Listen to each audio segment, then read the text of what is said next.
And a good morning to you, and welcome to another edition of Clincheck Theater Thursday. I am your host, Dr. David Galler. Today is a very cute but super important nuance of setting up Clinchecks. Now, this is a fairly straightforward case. It is a unilateral posterior crossbite that is going to require expansion of the upper teeth with optimized support expansion attachments to move those teeth out into the right spot.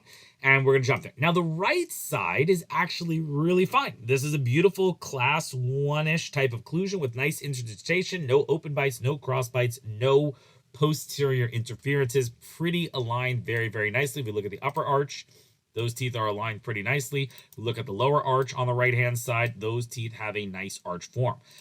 But keep your eye on this premolar right over here. Check out what's going on. All of a sudden, look at that tooth number 5, 1.4.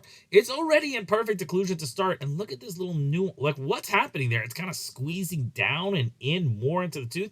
It's getting buccal root torque. What is happening here? I like it better at the beginning than at the end. Train your eyes to look for unnecessary movements in these Clinchecks. And in this situation, we have a major unnecessary movement right over here where this premolar is dipping in to the lingual like that.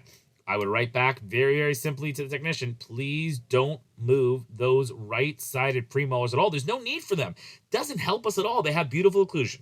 That is today's tip. It's a simple one, but when teeth start off in good occlusion, train your eyes to be very, very stingy with extra little tiny movements that can only lead towards problems. Thank you very much and have a wonderful day.